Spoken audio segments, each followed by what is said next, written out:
Vamos lá, gente. Boa noite. Boa noite a todos. Queria agradecer a presença de vocês hoje aqui. É muito importante para a gente, num momento em que a gente está passando, a universidade está passando por tantas dificuldades, né, em que a gente está sendo tão atacado, principalmente aqui a área das humanidades. É muito importante ver esse auditório cheio, praticamente lotado. Então é um prazer enorme, agradeço muitíssimo a presença de vocês, que mostra mais uma vez que a gente está produzindo ciência, sim, e de altíssima qualidade. Então, muito obrigada. Vou começar convidando à mesa o nosso palestrante de hoje, por favor, Yuk Hui, por favor, pode sentar aqui à mesa. In English, please. So I would like to invite you to sit here in our table. And also, Ronaldo Lemos, por favor.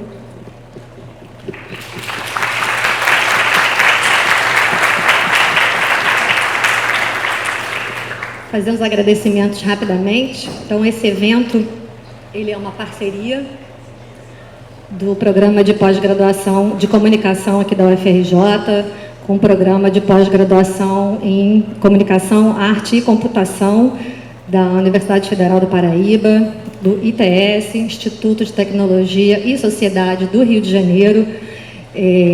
Sem essa parceria, esse evento também não seria possível, então, muitíssimo obrigada. Queria agradecer também o apoio do Fórum de Ciência e Cultura, a Tatiana Roque, que é a atual coordenadora, mas também alguns nomes: Karina, Marcelos, Walter Ney, Alexandre, Magno, Maurício. Agradecer também a equipe do ITS, a Renata Guedes e o Fábio Steibel, a equipe do PPG-Com, Bia Morgado e o Bernardo Giralta, a equipe do Media Lab, o Paulo Faltai, o Marlos Araújo e a Ana Bens. Então, a gente tem patrocínio também da CAPES envolvido e de outros apoiadores também da Paraíba, a Fundação da Paraíba, né, de apoio à pesquisa. Então, muito obrigada pelo apoio. Então, para a mesa de hoje, eu vou fazer uma rápida apresentação do nosso palestrante, Yuk Hui, formado em Engenharia e Computação e Filosofia na Universidade de Hong Kong, na Goldsmiths College, professor do Instituto de Filosofia e Arte da Universidade de Lofana, em Luneburgo. Atualmente é professor na Bauhaus e Universidade de Weimar. E também professor visitante na Academia de Artes da China, onde ministra um curso anual com Bernard Stiegler. Foi nomeado agora em 2019 professor associado da Escola de Mídia Criativa da City University em Hong Kong, pesquisador associado do Instituto de Cultura e Estética da Mídia, pesquisador de pós-doutorado no Instituto de Pesquisa e Inovação no Centro Pompidou e cientista visitante nos laboratórios Dutch Telecom em Berlim. São diversas as publicações em revistas importantes, editor dos 30 anos, 30 Years After Les Immatériaux, autor de On the Existence of Digital Objects, The Question Concerning Technology in China, Recursivity and Contingency. Seus escritos, textos foram traduzidos em diversas línguas. Aqui no Brasil a gente tem, por enquanto, né, uma única tradução, publicada pela N-1, na caixa Pandemia de Cordéis. O texto é o Da Consciência Infeliz dos Neo-Reacionários. Junto, para compor a mesa e fazer também um trabalho de mediação, nós temos o Ronaldo Lemos, mestre em Direito por Harvard, doutor pela USP, professor de Política e Tecnologia da Universidade de Colômbia, diretor e fundador do ITS Rio. Então, eu deixo vocês aqui com essa maravilhosa mesa. Tenhamos uma excelente noite. Muito obrigada.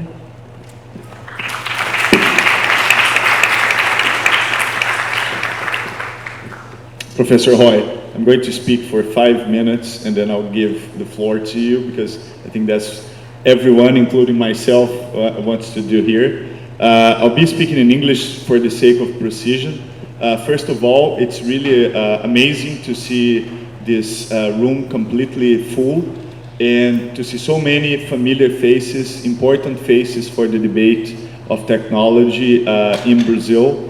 It's impossible to name everyone that I think it makes me really happy to be here. But I think Professor's Hui visit is something that is very important for Brazil in the moment.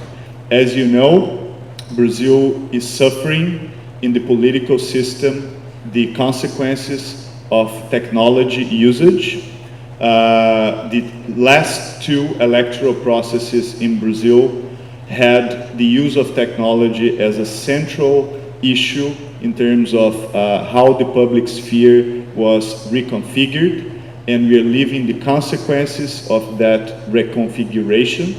So more than ever, we need to look for ideas and models and political philosophy and philosophy itself to understand where we are, where we came from in terms of the technology, where should we go, and what are the moral and political choices that we have ahead of us because of technology. So I really think that the visit of Professor Hui to Brazil will be the beginning of a school of reflection about those issues. And I really think you're going to have roots in Brazil, and you'll be most likely invited to come here many other times, because a lot of people will not only work after you, but they will also become interlocutors to what you have been writing. And I could not emphasize enough the importance of Professor Hui's work in the world of today. And one of the reasons that I actually wrote when I wrote a very short review at Folha de São Paulo newspaper about his work in Brazil is that when you look at the philosophy of technology in the West, and particularly in the United States, at least in my view, there is a sense of defeat. We've been defeated by technology. So this defeatism, in which we call this defeatism by different names. Some people call it the singularity. Some people even built a university around this defeatism. And when you talk about that, it's basically you're assuming that technology has put humans, humanity, and existence of the organic in the second place, and that we are doomed to be governed by another sort of existing objects that will basically, most of them, be digital, as Professor Hui investigated, and our place in the cosmos will be mediated by those technologies. So when I read everyone talking about the singularity, or Danny Hillis about the end of the Enlightenment, how the Enlightenment has come to an end, I'm really worried, because it's a sort of a view that is very impoverishing, and a view that ignores the fact that the demons are still there. So when you think about the Chinese culture, it's very important to understand that there is this idea about demons interfering in the human space, and the cosmos having an integration and an interference as well in our lives. And in my view, technology will not send the demons away. We will have to continue to work with them. We will have to continue to dealing with the fact that we live in a planet, in a cosmos. We will have to deal with complexity that is not going to go away, but is actually going to become even more intricate. And so I'm really skeptical about this reductionism. And that's when I first got in touch with Professor Hui's work.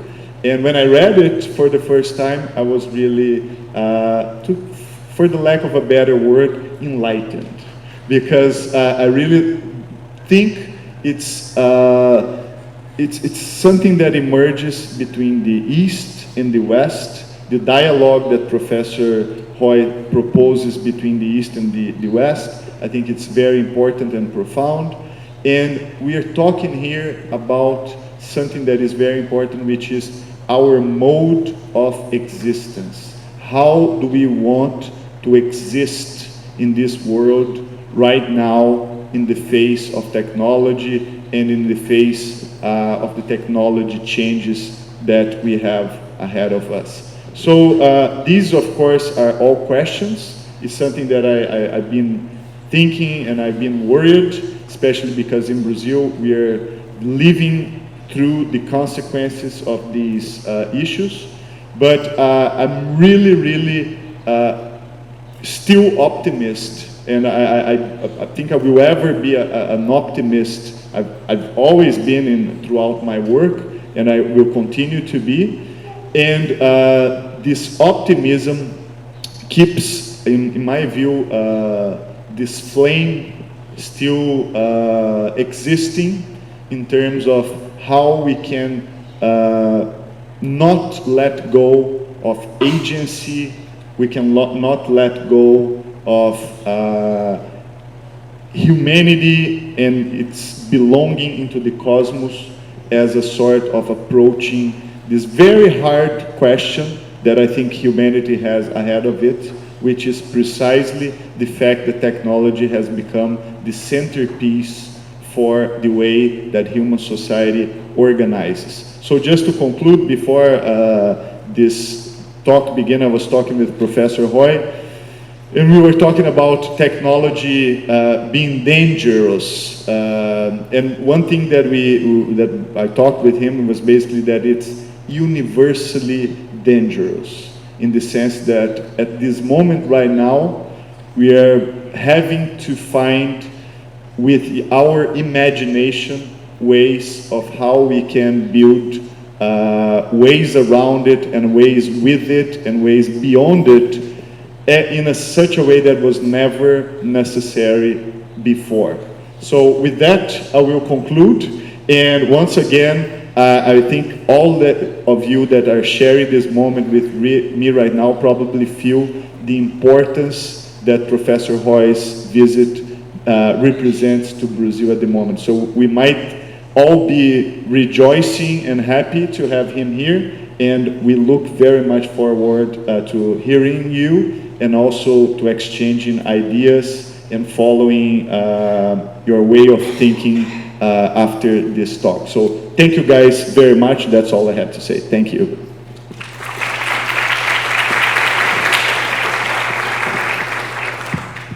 So first of all, thank you very much for the very kind introduction, and to Professor Israel. And I would like to thank everyone for coming. I'm really surprised, but also very much honored to see so many people here, and also people I very much wanted to meet, like Professor Velez de Castro.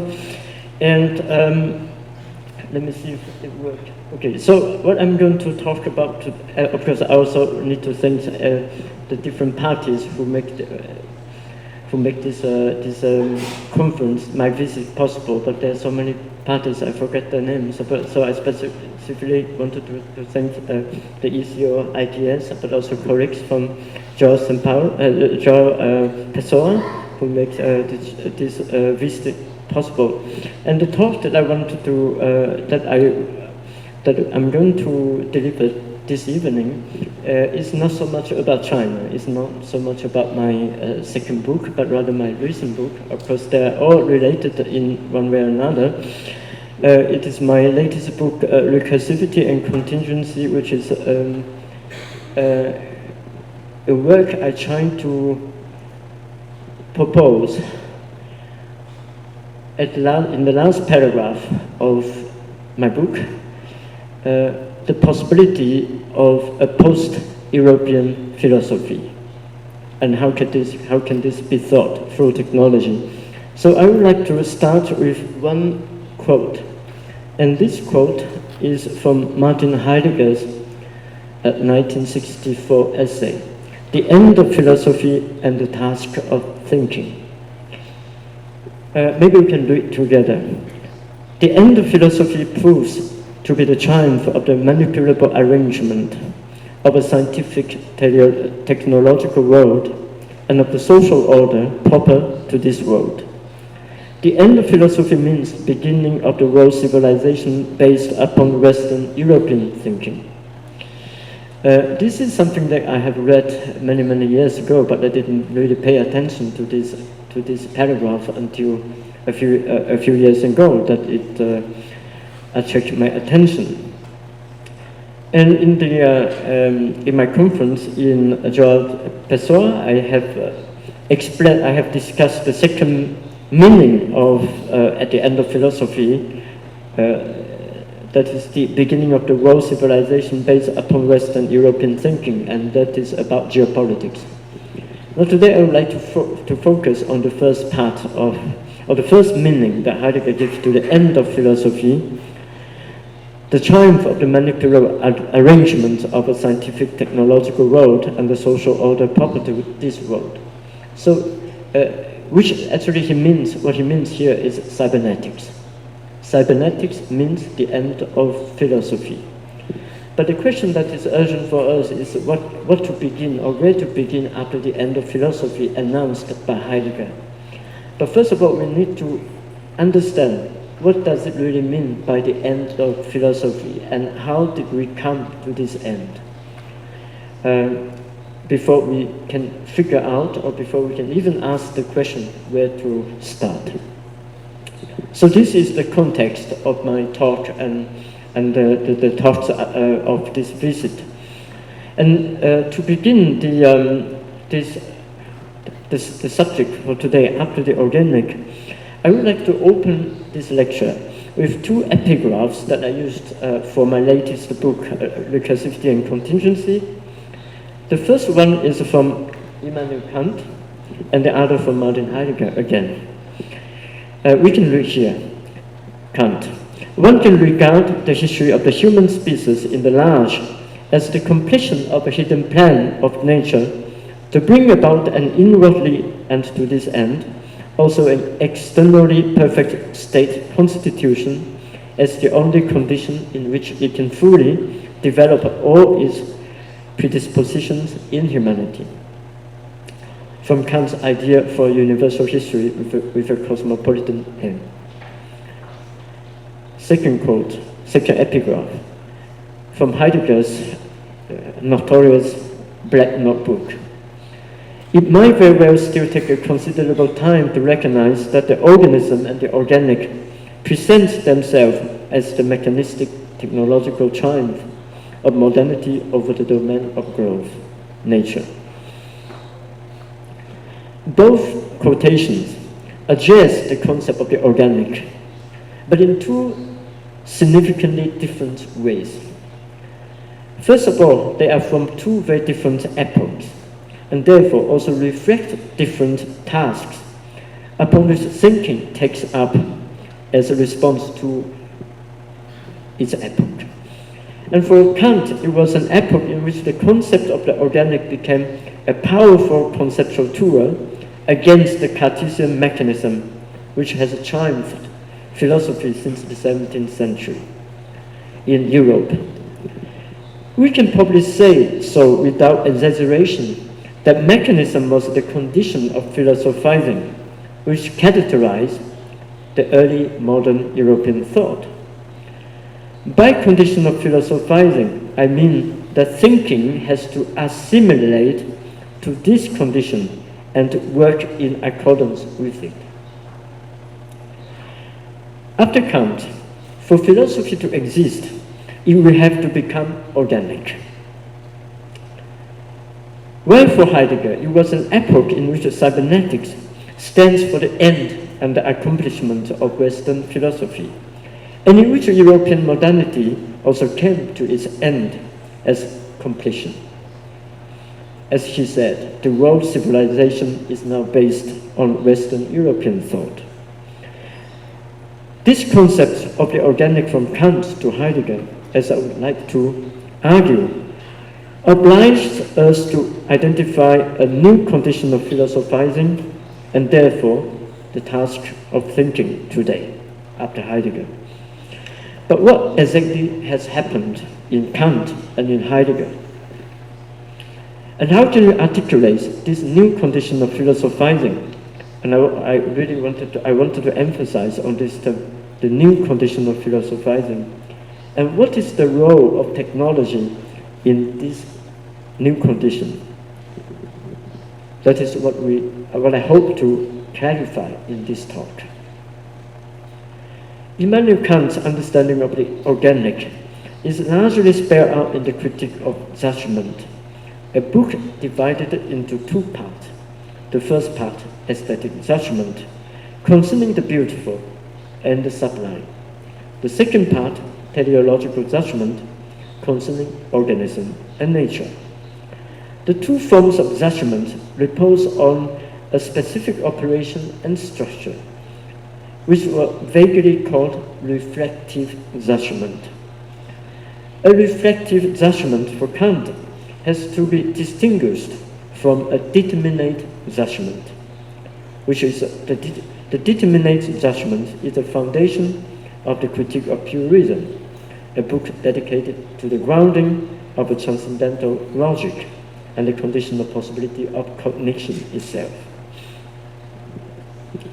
A determinate judgment is one that subsumes the particular to the universal laws, like the subsumption of sense data to the 12 categories in the understanding. I can recognize this object, for example, this glass of water in front of me, because these data are subsumed to the categories so that the process of schematization can take place and give us the concept of such an object, the glass. A reflective judgment is fundamentally different because it does not subsume the particular to the universal. The universal is not given, is not pre-given, but rather it attempts to derive its own rules from the particular, a necessary passage from the particular to the universal. A reflective judgment is one that is open to contingency, which is necessary for its own determination by going back to itself. This circular movement, reflective judgment, which is not merely repetition, but rather what I would like to call it recursive. It designates a new operation and a new structure. A determinate judgment is mechanical or mechanistic. But what does it mean that something is mechanical or mechanistic? When we say something is mechanistic, it doesn't merely mean that it is or it is part of a machine. Mechanical has to be understood in terms of linear causality. A linear causality suggests that when there is an effect, there must be a cause prior to it. And this cause is distinguished from the effect itself. A linear causality is finite. Otherwise, it would merit what Hegel calls bad infinity. But like what Aristotle has already emphasized in Book A of Metaphysics that I quote, those who maintain the infinite series destroy the good without knowing it. Yet no one would try to do anything if he were not going to come to a limit, end of quote. Because if the series is infinite, then there is no telos. And insofar as the telos is not concerned, there is no good. Therefore, Aristotle demands a prime mover, which is the unconditional cause, meaning that it is not the effect of another cause. This linearity characterizes what was called mechanistic today, and it was incarnated in the Cartesian mechanism. We know that for Descartes, mechanism is a monism which governs all beings. If you remember the second meditation of his meditation on first philosophy, Descartes has raised a question. He asks, are the people passing by his window not automata powered by spring wearing coat and hat?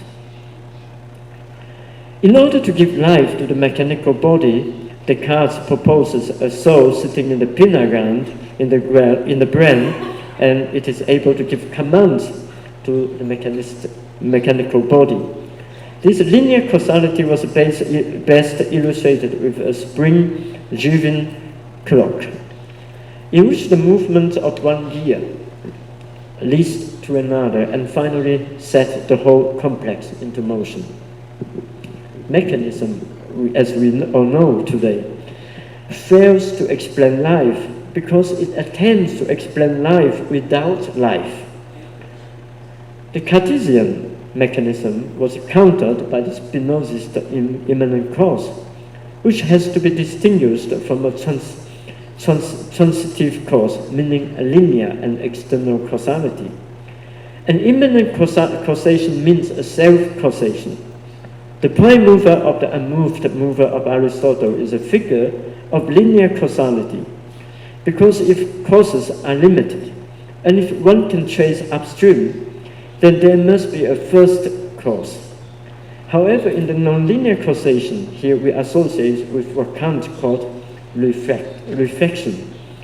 The prime mover can only be understood as the totality of the being itself, namely it is immanent. In contrary to the clock, an organism demonstrates this new form of operation and structure, which cannot be exhausted by mechanical causality. Therefore, we see the Immanuel Kant of what is called the pre-critical period wrote. It is astonishing that something like an animal body should even be possible.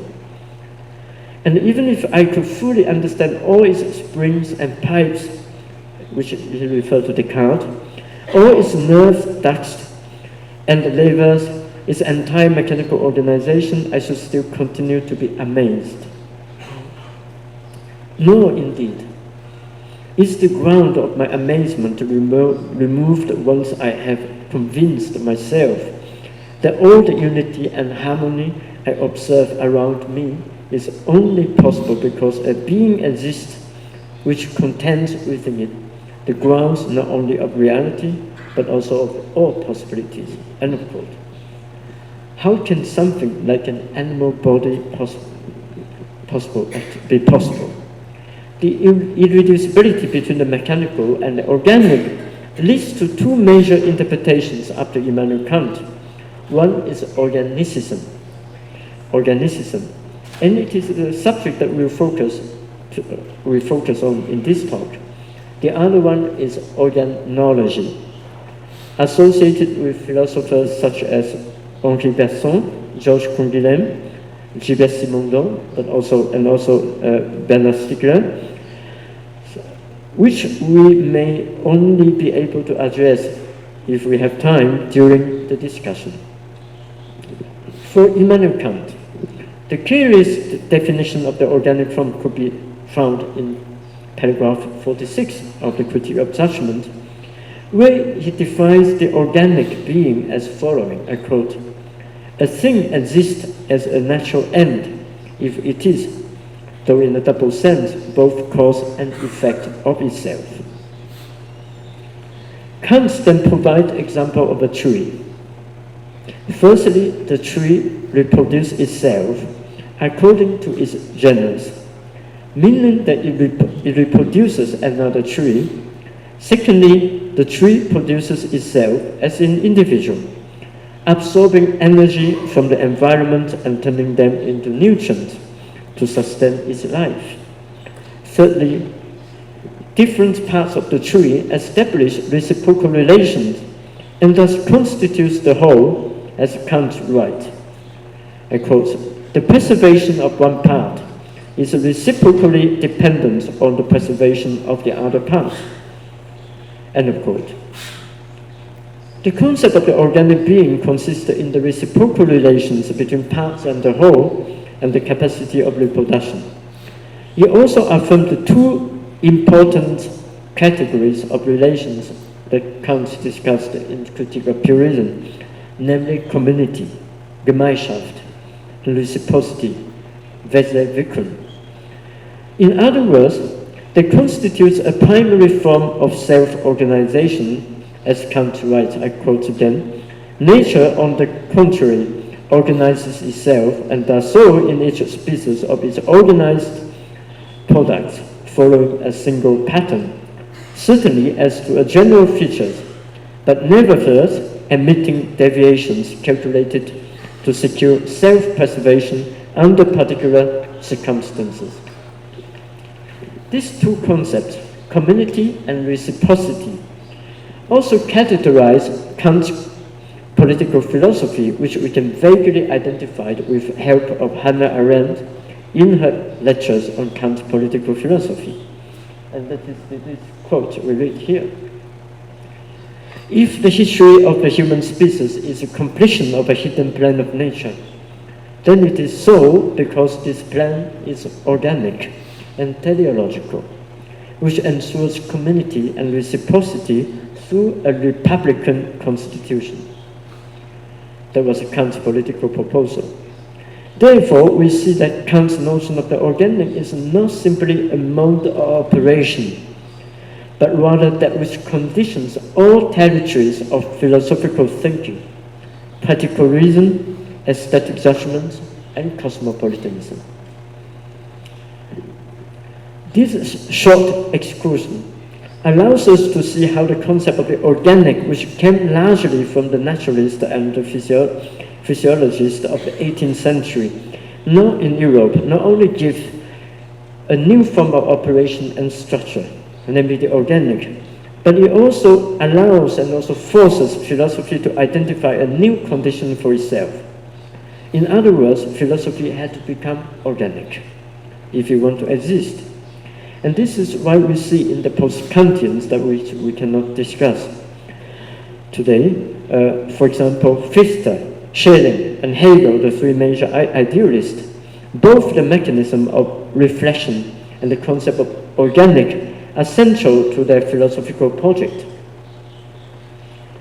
We will not be able to address Schelling and Hegel's organicism, which I deal with in my book, because of lack of time, but I hope this clarifies our first claim that the organic was, towards the end of the 18th century, a new condition of philosophizing since Kant's critique of judgment. But what is the status of the organic or organicism today? We know that organicism as a philosophical thought informed by embryology was developed in the 20th century by various philosophers, notably Alfred North Whitehead, as well as biologists who identified themselves with him. For example, Ludwig von Bertalanffy, Joseph Woodger, but most importantly, and for me most interestingly, Joseph Neher, who became a sinologist, and he is the person who named Chinese philosophy an organismic philosophy. But because he was already a representative of organicism before he became a sinologist. But this is something that we can discuss during the discussion. Indeed, we may be able to associate different schools under this condition of philosophizing: organicism, embryology, systems theory, Gödel's recursive function, Turing machine, and cybernetics. So this is the paradigm that we observe in the first half of the 20th century under the name organicism. And organicism wants to go beyond both mechanism and vitalism.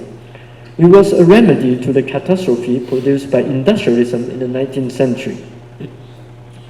As Ludwig von Bertalanffy writes in his general system theory, I quote, "The mechanical world view, taking the play of physical particles as ultimate reality, found its expression in a civilization which glorifies physical technology that has led eventually to the catastrophes of our time. Possibly the model of the world as a great organization can help to reinforce the sense of reverence for the living, which we have almost lost in the last centenary decades of human history."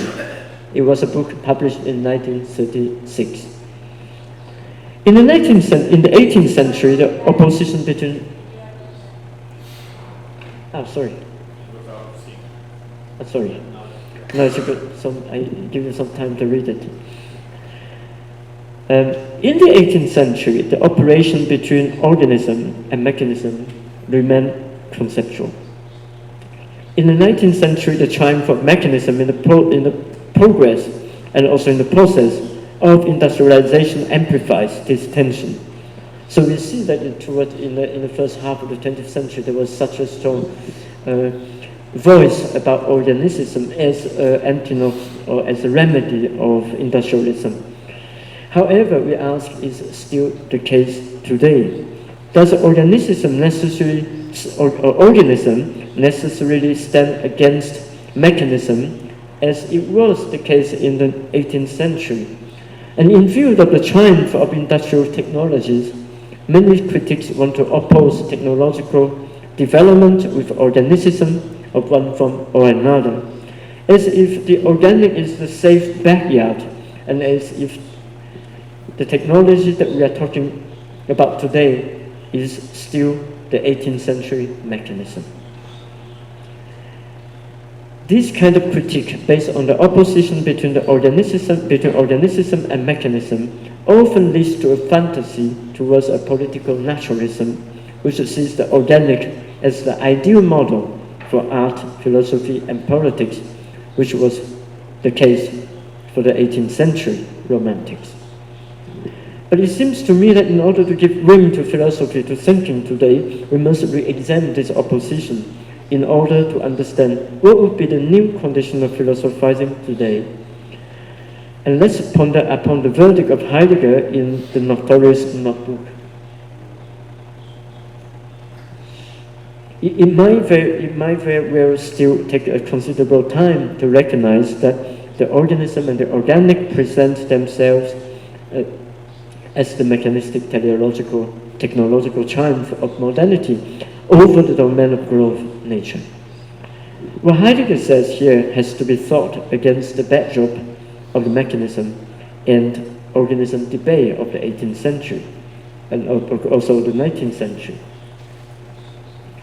Heidegger wants to point out that this opposition between the mechanical and the organic was already obsolete. And therefore, the organic is no longer an ideal of the humanity and perpetual peace. What made Heidegger come to this conclusion, and what does it mean for us today? Now, we must go back to what we said at the beginning of this talk, the first slide that I showed. Heidegger's claim that cybernetics means both end and completion of Western philosophy and metaphysics. Instead of simply understanding it as a claim of his geopolitical and philosophical quest for the question of being, we now have to ally it with our questioning concerning a new condition of philosophizing. In order to understand this claim, we must look into cybernetics itself, especially Norbert Wiener's Cybernetics, Control and Communication in Man and Animal, published in 1948. But before going into this, there is a chronological fact worth paying attention to. This quote from Heidegger in the Black Notebook was written in the 1930s, while Wiener's work only came out 10 years later. And Heidegger later on had read Wiener carefully when it was translated into German. Heidegger himself has also commented almost on every page of the German Hegelian and cybernetician Gerhard Günther's book, The Consciousness of Machine, a Metaphysics of Cybernetics, which clearly demonstrates that cybernetics is the realization of the Hegelian reflective logic. Here I would like to refer to the first chapter of Norbert Wiener's Cybernetics. It was titled Newtonian and Bergsonian Time. Newtonian time is a mechanist and time symmetric, therefore reversible. Bergsonian time is biological, creative, and irreversible. It is not until the second law of thermodynamics proposed by the French physicist Sadi Carnot in 1924, almost a century after Newton's death in 1727, that we recognize the arrow of time, and that the entropy of the system increases with time is irreversible. Already in his first book, Essai sur les données immédiates de la conscience, 1889, I think it's translated into English with a very strange title, which I don't remember, Besson launches a fierce attack on the way how time is conceptualized in Western science and philosophy. Time is understood in terms of space, for example, intervals which can be represented in space. Therefore, the time that was thus conceptualized is timeless. It is homogeneous, like the intervals marked on the clock. Instead, time, suggests Bergson, cannot be fully understood as extensions ordered in spatial terms. It contains heterogeneity or qualitative multiplicity in organic forms. Time is force, which is singular in every instant. Like the Heraclitean river, it doesn't repeat itself twice, like a mechanical clock. Indeed, mechanical or linear causality doesn't exist in duration. Bergsonian time provides a new way to understand human consciousness and experience. But it was the beginning of the 20th century.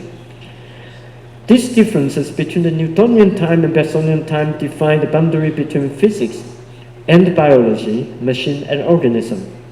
The task of cybernetics was to show that with the advancements in physics, especially statistical mechanics and quantum mechanics, it is possible to employ notions such as feedback and information to construct a cybernetic machine which breaks this boundary between organism and machine. Though towards the end of the chapter, Wiener claims that, I quote, as you can see from this slide, the modern automation exists in the same sort of Bergsonian time as the living organism, and here there is no reason in Bergson's consideration why the essential mode of functioning of the living organism should not be the same as that of the automation of this type. In fact, the whole mechanist vitalist controversy has been relegated to the limbo of badly posed questions. Now I think the first chapter of Norbert Wiener's Cybernetics is the most important passage, the most important part of his work. In Wiener's conceptualization, when we grasp, for example, a glass of water and bring it towards my mouth,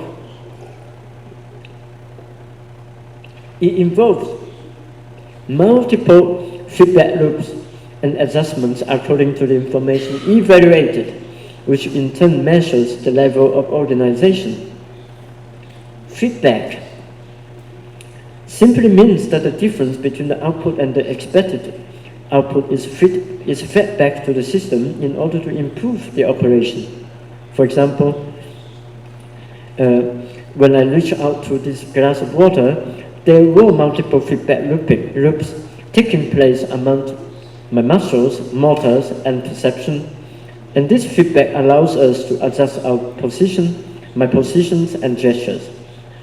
It also occurred in technical objects, like the example given by the collaborator of Wiener, Rosenbrot, that the torpedoes possess a target-seeking mechanism by following the magnetic pull of the hull of the ship, when they have to shoot a ship, or the submarine, or the sound of the propeller. The concept of feedback is rather simple. However, it opens a new way to conceptualize a non-mechanistic machine. Or in other words, Wiener is claiming that a Bergsonian machine is realizable. Feedback here means reflection. A circularity between a being and its environment, a nonlinear movement of self-adjustments towards a purpose or telos that defines the whole. This association between feedback and reflection, a word which we related to Kant earlier, is not simply analogical, but rather, as Gilbert Simondon, a French philosopher, a very important but not well-known thinker still, has already remarked in an article titled Cybernetics and Epistemology, written in the 1960s, that only in the Critique of Judgment was Immanuel Kant able to deal with cybernetics. It is unlike a Cartesian causal chain, which we can visualize as a linear propagation from one proposition to another. Wiener refers to the first feedback system as James Watt's governor of the steam engine, which is able to regulate its velocity according to different conditions of the road during its operation. A more contemporary example, contemporary in the sense of Wiener's time, is homeostasis, a concept described by the physiologist, the French physiologist Claude Bernard, and later coined by Walter Cannon. Bernard, in his 1965 Introduction to the Studies of Experimental Medicine, writes that, I quote, "All the vital mechanisms, however varied they may be, have only one object, that of preserving constant the conditions of life in the internal environment." End of quote. Homeostasis is a mechanism that is able to keep the system within a certain range of constants, for example, temperature, the amount of potassium in the blood, in the body liquid, and so on, so forth. Homeostasis was also used by the British cybernetician Ashby to characterize life. Feedback here replaces reflection of the monad and prompts Wiener to reject notions such as life, vitalism, and soul, as he says, I quote, "It is my thesis that the physical functioning of the living individual and the operation of some of the newer communication machines are precisely parallel in their analogous attempts to control entropy through feedback." End of quote. This analogy between the cybernetic machine and organism leads Wiener to associate both organism and machine by a common telos, the resistance against, I quote, "the general tendency for the increase of entropy." I cannot explain more here, but this of course has to do with the work of Schrödinger's What is Life? For Wiener, the concept of feedback is not limited to technical objects and organisms. He also extends it to analysis in economy and other social phenomena. For example, commenting on what he calls long-time feedback, he gave the example of Chinese idolatry, according to which the mandate of heaven is correlated to the destiny of the emperor and the dynasty.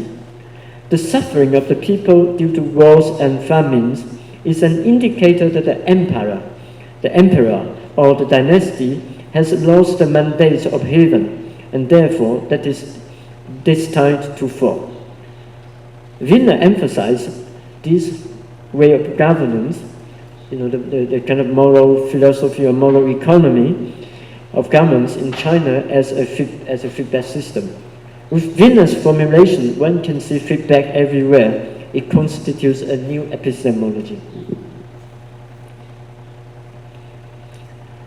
As Heidegger claims that it might very well still take a considerable time to recognize that organism and organic present themselves as a mechanistic technological triumph of modernity, the verdict of Heidegger remains to be rethought carefully. However, shouldn't we already see a parallel between this mechanical technological triumph of the organic and the end of philosophy as such an accomplishment? And by seeing in this way, can we not understand more concretely what Heidegger proposed to take thinking beyond philosophy? It is not simply an announcement of the end of philosophy, but rather a new condition of philosophizing here that has to be that has to be identified here. In the 18th century, it was based on the recognition that the organic condition of philosophizing that has started as a counterpart of mechanism and which symbolizes humanity and history. After cybernetics and its continuation in artificial intelligence and machine learning, biotechnology today, it has already come to its end. The end of philosophy announced by Heidegger doesn't mean that no one will do philosophy anymore, of course, because we are still practicing this discipline. It is more similar to what Hegel announced about the end of art in his lectures on aesthetics. But Heidegger goes further that philosophy is no longer the highest expression of the life of the spirit, because such role is taken by cybernetics. Heidegger wants to look for other thinking beyond those we already said and determined in the Western philosophical tradition. After the organic, what is yet to begin? After the organic does not mean that we wanted to renounce the concept of the organic in its totality. In the contrary, we would like to identify its position today in order to inquire into the condition, this new condition of philosophizing. And I would like to summarize my argument in 3 points. Firstly, the digital recursive machine that we live with today are fundamentally different from the analog, from the mechanistic machine that we associate with the 17th and 18th century, let alone synthetic biology and nanotechnology. On the contrary, we are living among recursive machines. We are becoming more and more organic. In other words, they are like what Simondon describes as becoming organic or becoming natural object. Secondly, the organic thinking associated with assimilated by systems theory, for example, Ludwig von Bertalanffy, Nicholas Luhmann, Heinz von Foerster, and others, is no longer a conceptual tool of analysis, but rather a technological reality, meaning that they are realized in material terms and therefore become tools of social control. The performativity that Luhmann identifies as operation of the system could be measured with all kinds of sensors and devices today, and of course also algorithms. Thirdly, these machines are forming gigantic organisms in planetary scale. They realize what the Jesuit Pierre Teilhard de Chardin, and this is a very interesting figure, I hope that we have time to discuss him a little bit. Pierre Teilhard de Chardin was a paleontologist who participated in the discovery of the Peking man in the early 20th century in China. And what we had, the realization of gigantic organism in planetary scale is also a realization of what Pierre Teilhard de Chardin calls the noosphere. A noosphere, nous, refer to the Greek word of nous, of thinking, of noesis. Teilhard claims that with the realization of the noosphere, we will be able to arrive at a super brain, which is the brain of our brain. This super brain is nothing fundamentally different from what we called super intelligence in the 1990s, or the Homo Deus, what you just mentioned today. Geopolitics is characterized by the competition towards such a super intelligence, or what is known as technological singularity. So we are again in a kind of self-defeat, as you said, and a pessimistic apocalypse. After the organic is a quest in the new condition of philosophizing today. Again, when I say condition, it doesn't mean a specific idea or thought, but rather that which thinking has to respond out of its own necessity. If since the 18th century thinking has to become organic today, however, it is no longer enough to think along this line. But rather one will have to think first of all think such organicity together with machines, but also beyond this organicity. To go beyond is to see its limit. Therefore, today it is, for me, I think it would be ironic to separate how digital technology simulates organic life. But rather we must push beyond this opposition, or we must go beyond this opposition between organic and mechanic, which still presents itself as a dominant form of criticism against technology that we still find in some contemporary thinkers, or in its opposite, a naive defense for machines. The task of thinking cannot escape machines, but rather it should orient itself towards machines, meaning to orient, we think, the danger. And we just talked about this before the talk, the question of danger. Like what Heidegger says while commenting on the poetry of Rilke, Rainer Maria Rilke, I quote, "It may be that any other salvation than that which comes from where the danger is still within the unholy or the catastrophe." At the same time, we must think beyond the totalizing power of the organic, which Heidegger calls enframing, the Gestalt, the essence of modern technology. It means that we have to see the limit of the organic as well as the limit of our aspiration for the organic as a solution to all the problems. In the 20th century, philosophers such as Alfred North Whitehead, Louis Montfort, sociologists like George Freeman in France, among many others, aspire to the organic as a remedy to mechanism and industrialism of the 19th century, to what Marx describes as alienation. It was because machines and tools were understood as the organized inorganic, means that they could be reintegrated through and in the body. However, today machines ceases to be organized inorganic. They are becoming gigantic systems. For example, Google, for example, the Chinese social credit systems, which are called organizing inorganic. And to think beyond the organic is also to break away from the tendency of systemic totalization intrinsic in the concept of the organic, because you cannot talk about the organic without touching the question of totalization, which Gilles Deleuze describes as societies of control of what Jean-François Lyotard calls the postmodern society in the 1970s. The society of control are nothing more than gigantic cybernetic machines based on self-organization and optimization. Therefore, after the organic is an invitation to resituate cybernetics in the history of philosophy and the history of technology in order to reflect on our current condition and the dominant ideology behind it. Now, I don't want to pretend that I have an answer to this. On my part, I attempt to respond in the last chapter of my book, Recursivity and Contingency, by elaborating on what I called fragmentation. To fragment means to disintegrate, to decompose. And it is in the contrary to what is called common, to what is called growth, to our organism.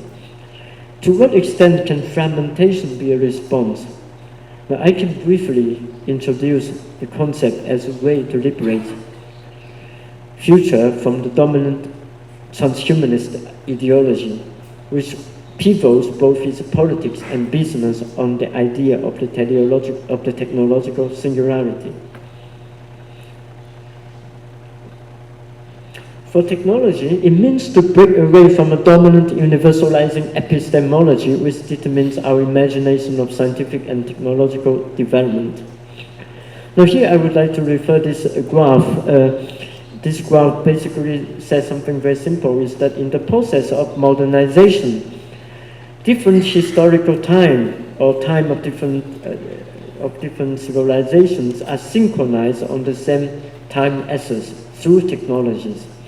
And now you can see that all the different historical time converge on the same time axis, and they are moving towards one points called technological singularity or homogeneous or intelligence explosion. This is the vision of the future that told by by the transhumanists who believe or who also propose that there is no longer any distinction between the between mechanism and organism. We can realize any organic, or we can intervene into any organic body with our digital recursive machines. The organic constitutes today a triumph of scientific method, while paradoxically a political naturalism based on the opposition between organic and mechanic remains no longer effective. Instead of rejecting science and technology by going back to indigenous ontologies, we should propose a new agenda. That's my proposal.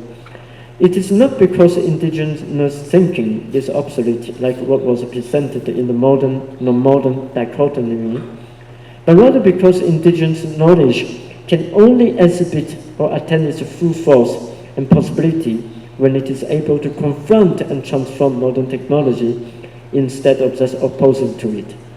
And it is on these points that I have been trying to engage with the work of Professor Eduardo Viveros de Castro, and I'm really happy that he's here today. Instead of taking the path of multiple naturalism, I suggest to develop further what I call techno-diversity, or a multiplicity of cosmotechnics, in order to fragment the system of knowledge and to reopen the question of technology and its future in my previous book, The Question Concerning Technology in China, and let's say in cosmotechnics. So this is the idea of fragmentation that I propose, is that how can we instead of going or converging towards the technological singularity, which is the end point, which is an apocalypse, how can we reopen the question again? Reopen the question of future again, through reopen the question of technology. And for this, we have to recognize the technological condition and the condition of philosophizing today. For politics, the aspiration for an organic geopolitics, since Immanuel Kant's Perpetual Peace, a philosophical sketch, 1795, appeared to be already obsolete. As I tried to explain before, that the organic was central to Kant's political philosophy, and in the Perpetual Peace, he mentioned something. He proposed a model which is very interesting, for I think if you think about this today. He says that, imagine if the international relations is like an organic body. He says that the Chinese, there were two nations, two countries or two cultures, he said, were really sage. One is China, because China isolated itself from the rest of the world. And the Japanese only opened its door to the Dutch. Not because they know that the colonizers have very bad behavior. And Kant's argument is basically that, if we consider international politics as an organism, and one part, which means if one country is behaving badly, then there will be a feedback, there will be response from other countries, and this will force the country's bad behavior to change its attitude and change its behavior. That is how the idea of the organic play in the concept of the idea of the perpetual peace. But of course, we know that after not long ago, after Kant's 1794 perpetual peace, the isolated China was conquered by the British army, and then have to open the port, and it was the same with Japan. Well, the development of geopolitics seems today to be dominated by the vision and desire for technological singularity. As we know, that if you see from here, these conversions, In August 2017, China released a white paper to become the leading country of AI before 2030. 1 month after, which is the 1st of September, Putin said to the Russian children that whoever lives in AI will dominate the world. And afterward, you can see many white papers from different countries about AI development. So, for example, in Germany, if you listen to the radio every day, if you listen to the radio, you can hear almost every day saying that how fast China is with AI and how behind Germany is. But we can see that this is how that all the nation states or all the countries are competing for the credit of artificial intelligence, converging towards a singularity and apocalypse. A new geopolitics has yet to emerge. While for such a new geopolitics to be possible, it is necessary to develop what I call the techno-diversity. And I hope that I have time to explain maybe during the discussion, which doesn't lead us to a unified and homogeneous view of humanity and technology, but rather allow thinking to emerge after the end of European philosophy, thus announced by Heidegger more than half a century ago. So I hope that this talk was able to open certain questions and also for discussions. But there are so many points that was mentioned but still has to be elaborated. I hope that maybe during the discussion we have time to do so. So I think I finished here, and I thank you very much for your attention.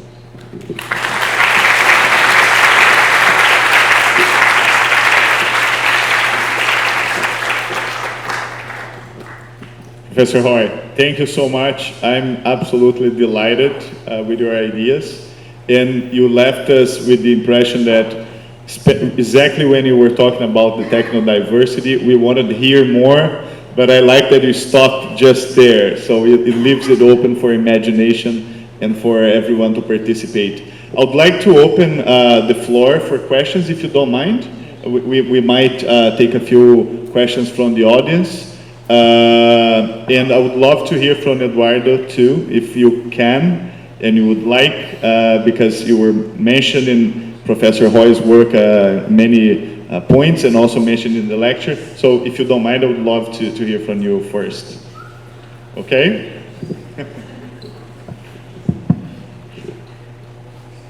I wasn't expecting that, so. Sorry to put you on the spot, but I think it was appropriate. Well, anyway, I still have to ruminate upon what you've just gave us as food for thought. So, just two or three things that occur to me, especially concerning these two last figures, the convergence, the homogeneous figure, and the other one. Yes, the one who there is a universal convergence, and the other one, which there is still a convergence, and then it says the singularity could breed plurality. That's your idea. That is an alternative way of conceiving what's waiting for us. Either as the singularity people, the singularitarians hold that there's going to be a universal convergence towards a single general universal intelligence, or a kind of explosion of diversity. But first, this explosion of diversity will still go through a sort of what to call this bottleneck of singularity, meaning there's going to be necessarily a convergence, a universal synchronization as a precondition for this explosion of these multi-techniques, multi-technological imaginations, or the cosmotechnics of plurality. So the question would be, there's still a bottleneck ahead of us. Second, last question.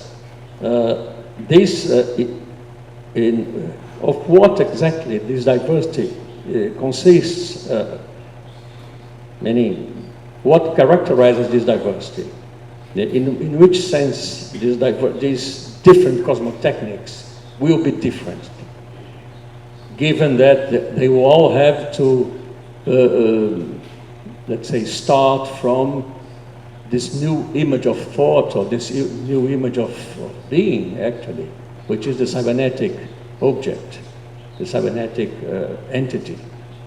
So, where does diversity lie in this image?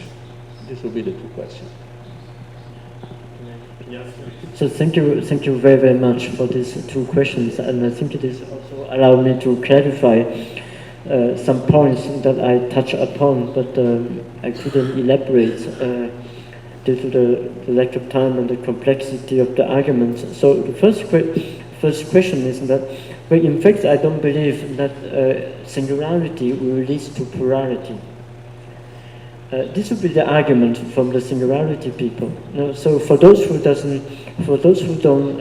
are not familiar with the idea of singularity, it means basically that they call it singularity is the moment when the machine intelligence is able to reflect on itself, like having consciousness, and this is associated with the idea of intelligence explosion. There's a lot of intelligence, and this may lead to the possibility of a superintelligence. And the superintelligence is able to replace everything. Everyone, like a philosopher, a university teacher, journalist, everything, and also the government, because the superintelligence is able to do better economical, social and political planning than any human beings, because human beings, for them, is the source of mistakes. Politics means precisely, for the transhumanist, humanist epistemology. So that is why, during my talk I said that the politics of transhumanism is a pivot on the politics and the business as well, because for them politics and business are the same thing, a pivot on the technological singularity. But what will happen after singularity? Actually, no one knows what will happen after technological singularity. And either the technological singularity will be realized or not, this is still a question. But the problem is the discourse around the discourse and ideology around technological singularity, which poses me a huge problem. And even if we say that one day we may arrive in technological singularity, and that a system, say an organic system, can only survive when it has a diversity. This is the argument that, if we realize at that point that we have diversity, then this diversity is still within the limit of the system. There is not really a radical diversity, there are diversity within the system.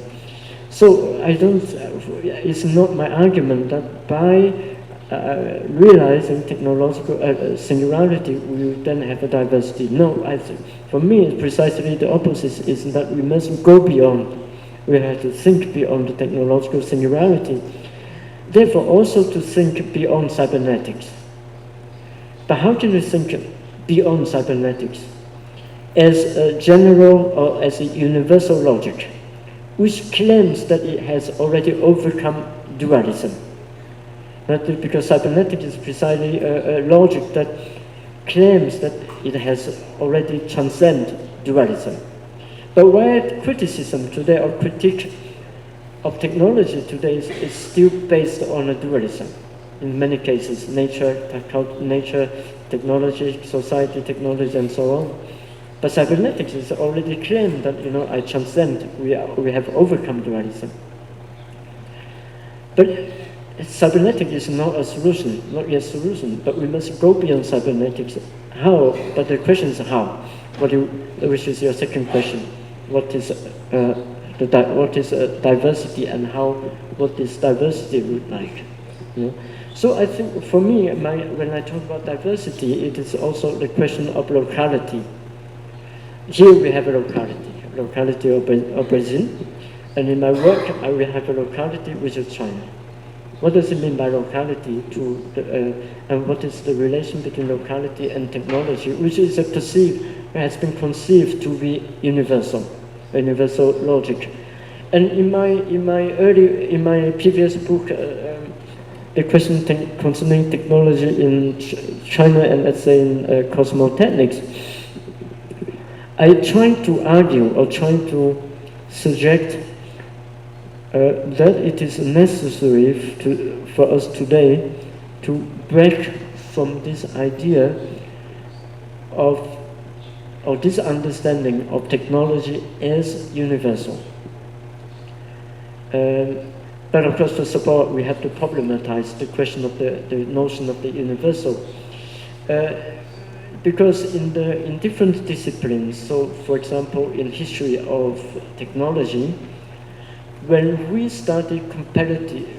do comparison, for example, let's say, paper making in the 2nd century in China was more advanced in Europe. Metallurgy in the 14th century in Europe was more advanced in China. The comparative studies kind of affirm that we are talking about the same kind of technologies, but only one is more advanced than the other. Now, but this was precisely the argument of Joseph Needham in his work Science and Civilization in China, the author that I mentioned before, who was first of all a biochemist, an organicist, and then he became a sinologist and written and edited 26 volumes of Science and Civilization in China. And Needham raised this very important question, and this question has puzzled and haunted several generations of Chinese intellectuals. Why didn't modern science and technology appear in China and India, not only in Europe?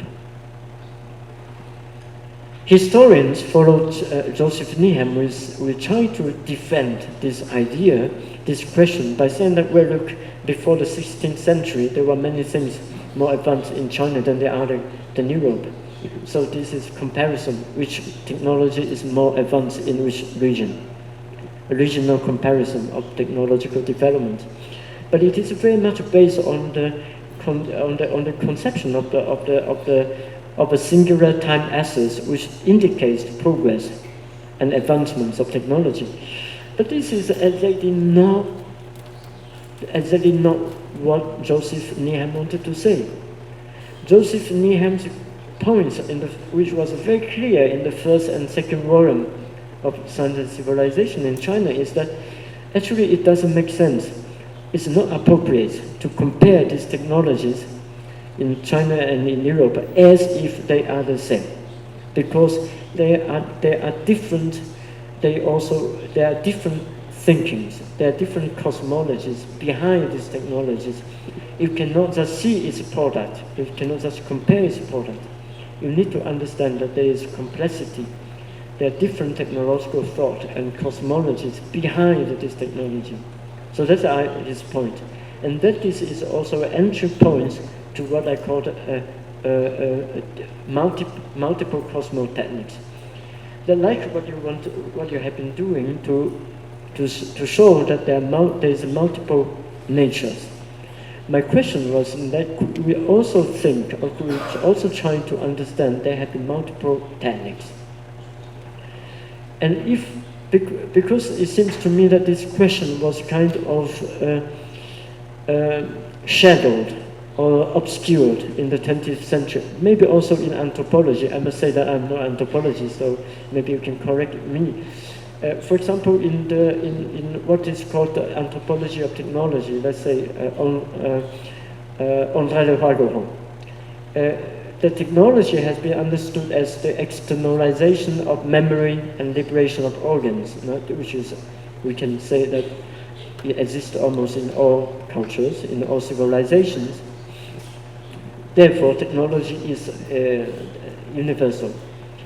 But on the other hand, there is very little discussion on the question of cosmology in the work of Le Vacheron. And that is why in my previous book, I tried to show that actually cosmology has a very important, has a very important role in the invention and use of technology, which cannot be ignored. And that is how I developed the concept of cosmotechnics instead of techniques. Now the third obstacle is that, for example, in philosophy of technology, like for example, Heidegger's 1949 essay of the conference, The Question Concerning Technology, which was accepted by many scholars, even in China, in Japan, and so on. And in this famous article, Heidegger trying to say that there are two essences of techniques, two essences of technology. One is the Greek techne. The other is modern technology. The essence of Greek techne is a poiesis, is a bringing forth, so on. And the essence of modern technology is Gestell and framing, that every being is understood as a standing reserve or as resources. Now, if we accept Heidegger's thesis, we still have a huge problem. How can we articulate a Chinese technology, Amazonian technology, Japanese technology? Can we reduce them to Greek techne? I don't believe so. But if not, how can we articulate them? Then there is the question of technodiversity in our history that we still have to investigate. So my work on China was trying to use China as an example to show that in fact there is a long history of technological thought in its technology, and the question is that how can we make sense of this technological thought today? Will this technological thought that I constructed be able to give us some insight, for insights in terms of, for example, imagination of the future of technology, some insights into the transformation of this technology that we are in the process of inventing and developing. And will be possible to, instead of converging toward the technological singularity, which is determined by efficiency, by acceleration, that allow us to reopen the question of technology, that we see the divergence and as well as a reopening of what we call world history, that was kind of understood especially since the time of Hegel, as a singular progress towards the absolute, which is also the homo deus. So that is what my response to the brief answer to the second question, how to go back to the question of locality. And we have a discussion about this the other day, that how can we think locality beyond localism? How can we think locality beyond an identity politics? And I think technology here can become a medium for us to think beyond this, because technology is also vulnerable to mutation. The technology mutates, it absorbs other things. And so therefore a technodiversity could be an alternative to identity politics today. So that was my brief response. This is really great. I see a lot of hands, so let's give the opportunity. Yeah, let's take 3. And please make the questions short. And just to remind you, the definition of a question is something that ends with a question mark, and your voice generally goes up, like, Thank you, Professor. That was a great talk, and I really loved your last book. I would just like to make a quick question. What do you think would be the main difference between Simondon's general arithmetics and your own general organology? Do you think that Simondon's view is maybe not mindful of historical contingency, as you try to be when you gave your example of China? Do you think the description of concretization is a bit univocal, as if it was just one single process of technicity? Thank you. Thank you very much for this very technical question. This question is very technical, so I will try to generalize it, and then because for those who don't understand, who didn't read Simondon, also understand what what the question is about. Well, for me, it is French philosopher Gilbert Simondon, someone who is not remained very unknown today.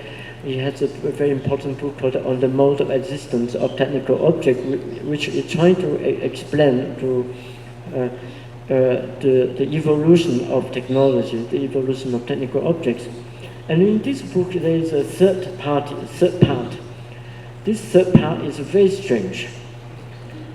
Why? Because in the previous two parts, he was talking about the concretization, development of technology, and there's an evolution that how the technical object become more and more complex and concrete.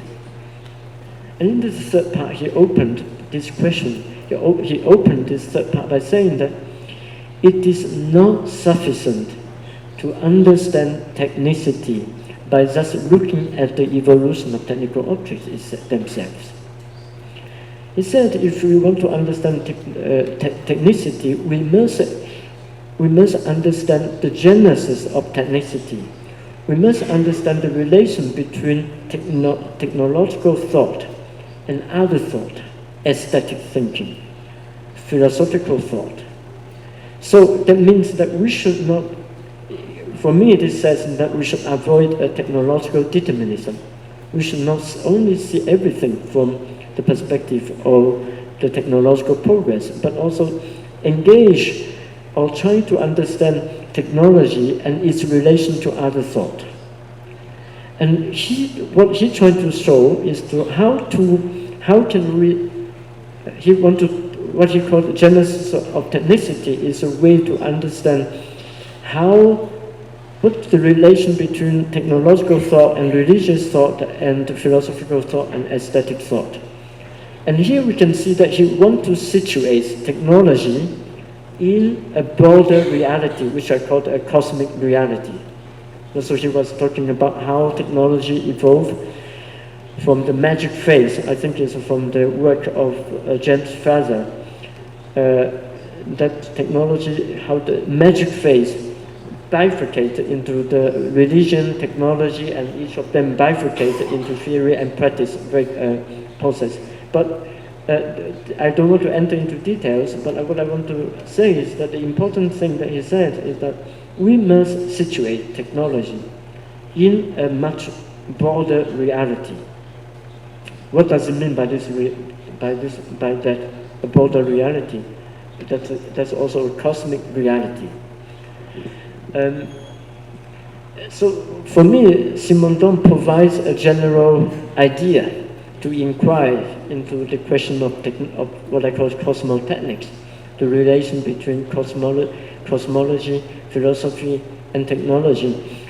But we still need to contextualize his idea of genesis of technicity, meaning to localize technology, meaning to understand what I call locality and technology. So, for example, my work on China was an example to show that how technology in China was situated within a cosmic reality which is closely related to Chinese thought. So let me give an example of Chinese medicine. If you look at Chinese medicine today, basically they use the same set of vocabularies as Chinese cosmology. Qi, yin yang, 5 phrases. But if you ask a Chinese medical doctor, show me qi, can you show it to me? Can you demonstrate to me what it is? It's not possible. It's not possible. And if you ask him to show what is yin yang in the body, they cannot show it to you. I have a Chinese doctor who is a professor of Chinese medicine in the University of Hong Kong, and I consult him, and he said to me, you know, if you ask me to show it to you, I cannot. But can you say that? But Chinese medicine is also not wrong, because it's an empirical science, and this since 1,000 years. But this is an example to show that what I try to work along the line of Simondon is precisely to show how to concretely understand this strange part, the third part of Simondon's work. And if Simondon's idea remains, you know, a very, we can, Eurocentric is a very heavy term, but very kind of from the perspective of the Occident, then we have to concretely understand this in terms of what I call techno-diversity. And for that we need to look into a long history. So that is what I try to do with Simondon, but also to further Simondon's work. Very good. I think we have time for two more. Yuk. I guess I'm just trying to follow through the implications of what you said, and maybe in ways that you haven't come around to yet. But so it's basically two questions that follow from your answer to Eduardo's question. The first one is, you said you would contest the ideology surrounding the singularity, that singularity could lead to plurality. Am I correct in inferring that that means you actually think it would necessarily lead to the opposite? And in that case, isn't the singularity the limit of plurality itself?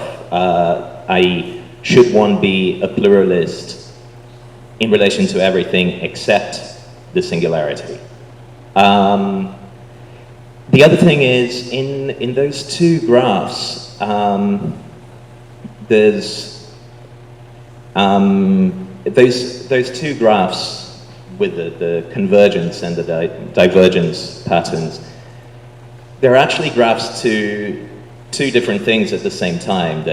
A graph of the res gestae and the storia rerum gestarum. On the one hand, you have a tendency for, which you exemplified with Hegel's idea of universal history, to reduce human history to a single thing, to a single narrative. But on the other hand, what produces that is the synchronization of human history around a single time axis, which is produced by the creation of a global market, etc., by the expansion of capitalism. So I guess the question here is, what kind of politics would, because obviously it wouldn't be enough. In a sense, the plurality that you ask for already exists. It's already there. It's not only not recognized because we fail to see it, because we live under the empire of Hegelian universal history, but also because the material conditions that created Hegelian universal history continue to exist. So what kind of politics could ensure on a material level the pluralism that you ask for?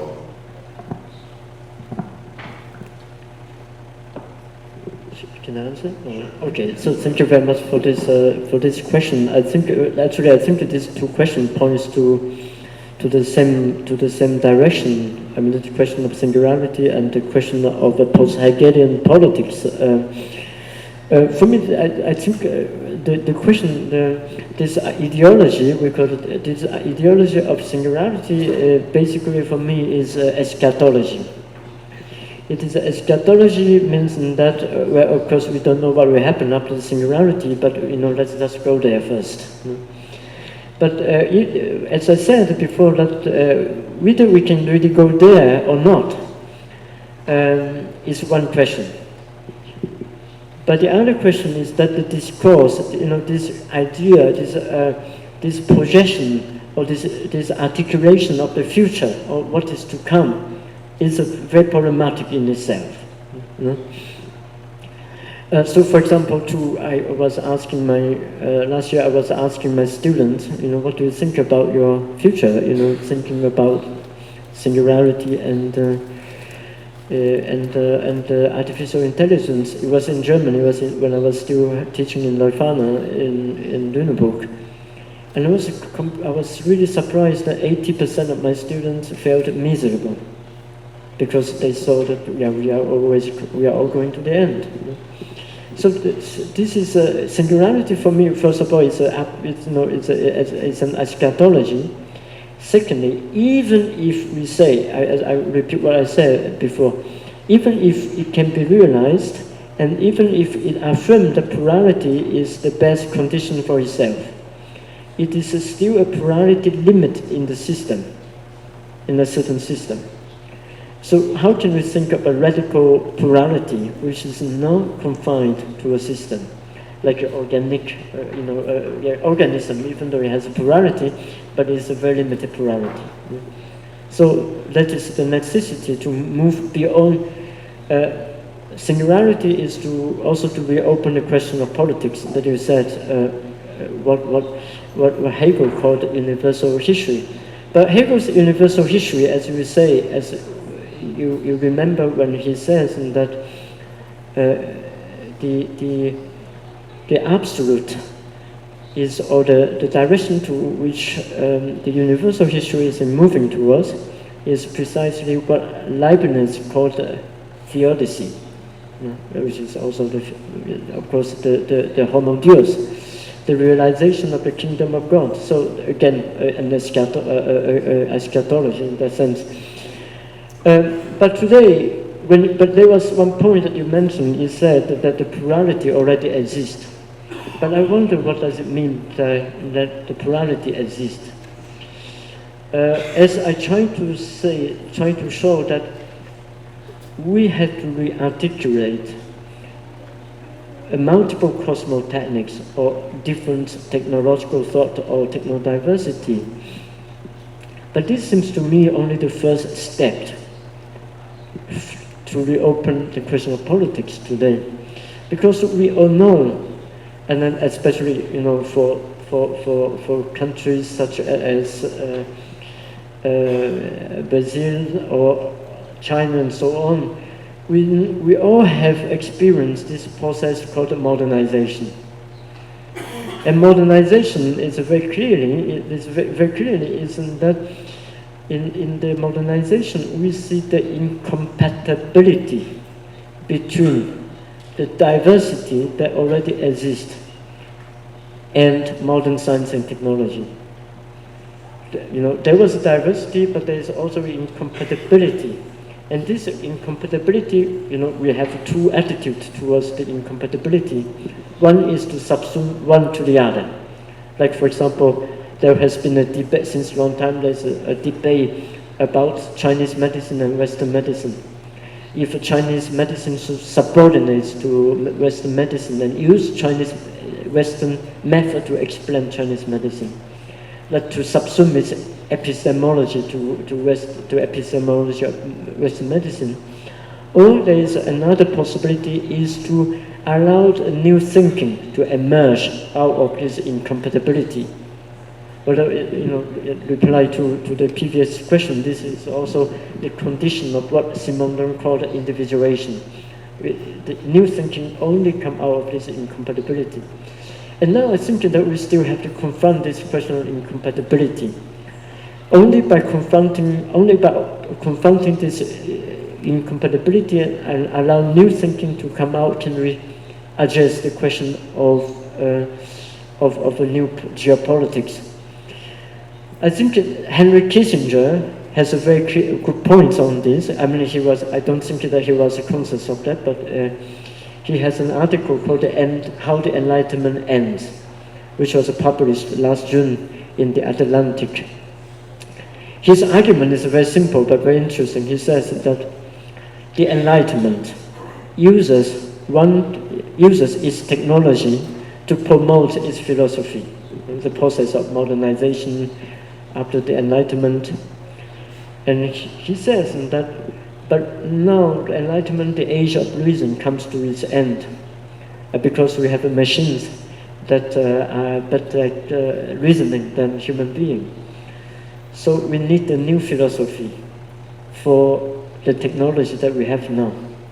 Now before, it was in the service of the Enlightenment, it promoted the Enlightenment idea, but now we need a new philosophy to address this new technology, new technologies.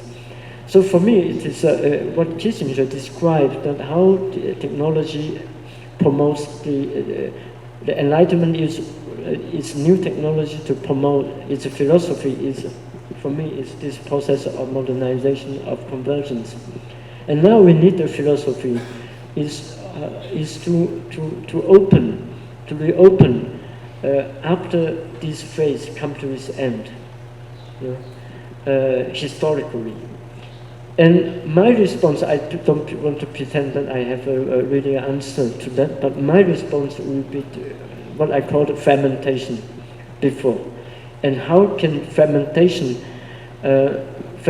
for me here means precisely a technodiversity to emerge, to allow it to appear, to emerge. And then we see that we are not moving towards the homo deus, we are not moving towards the apocalyptic future, but rather a reopening of future. But this is the biggest challenge that we have now.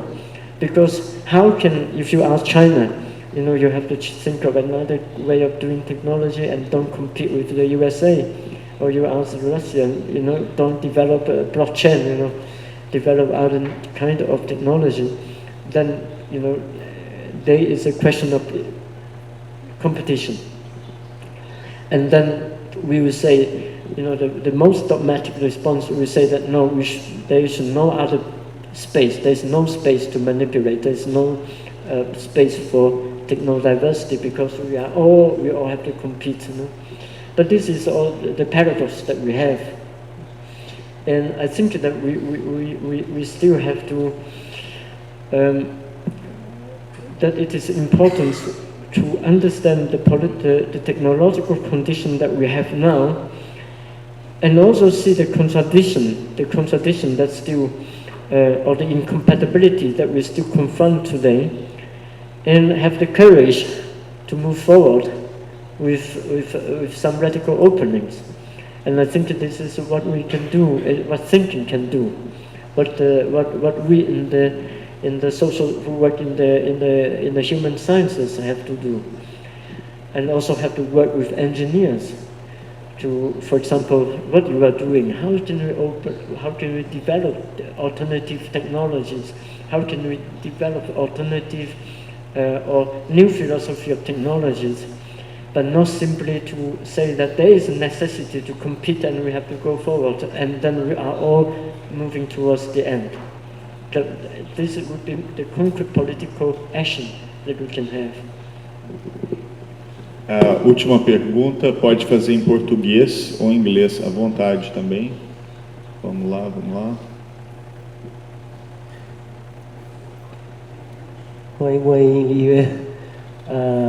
I'd like to ask you actually about the issue of the Kantian ontology on how to know life itself and how to solve this, be it with cybernetics or with any other theory. And I myself, I read a lot of McLuhan, that it seems that nobody reads it anymore, or I don't know if you like it or not.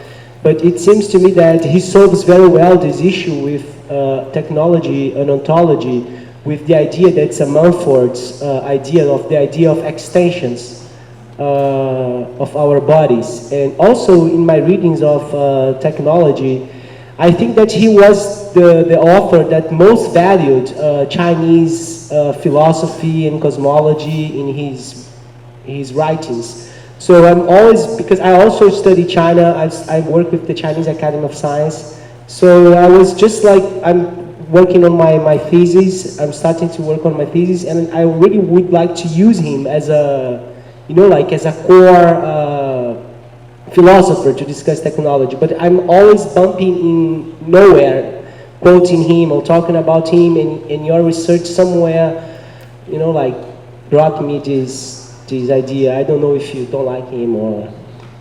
Vamos pegar a última aqui, por favor. Faz três e faz pequenininho. Tá.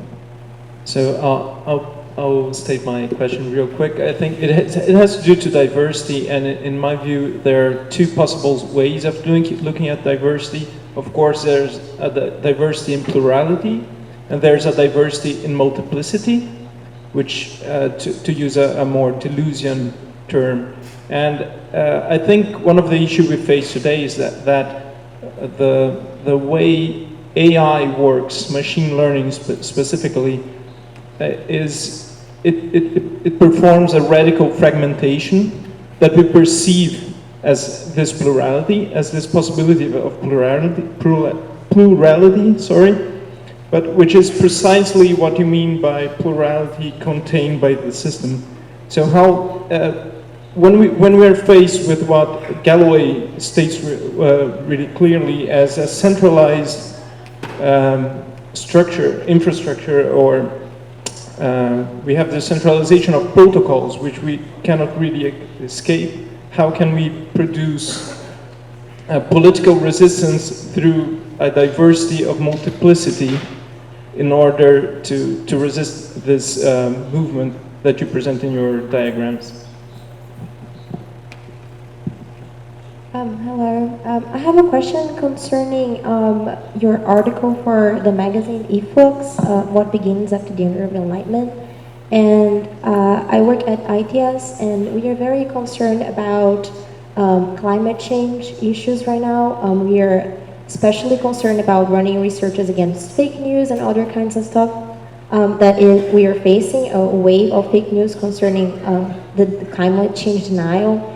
You say that the unhappy consciousness of fascism and xenophobia arises from the inability to orient in the technological world. I think that's a great explanation of what's happening right now, and this very irrational response to what we would concern scientific issues. And I understand that through your point of view of diversity is that instead of coming to an agreement about this issue, we should look at how different cultures deal with what we call multinaturalism, and with the relation between humans and things that are not human, right? They're just alive. But at the same time, I feel like your words talk about the end of enlightenment and the end of the Anthropocene in a very philosophical way.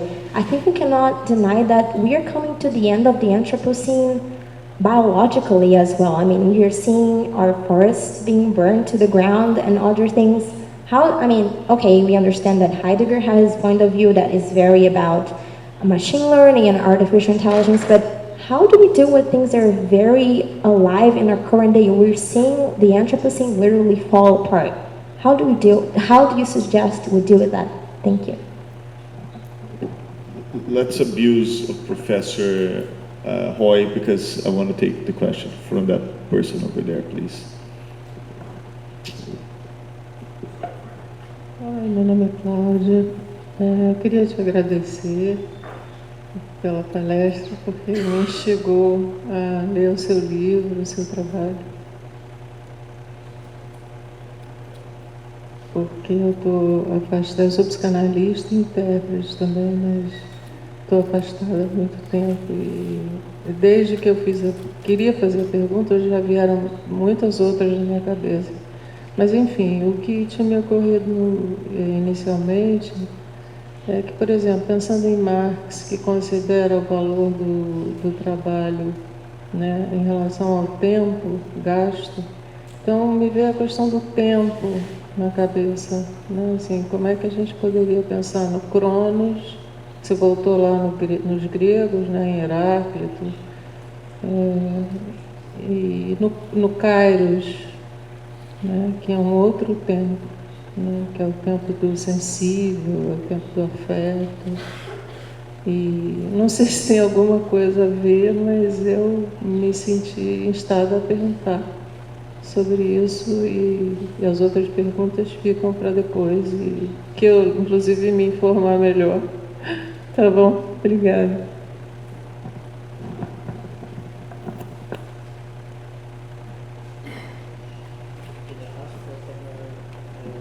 Ask for clarification. So you wanted to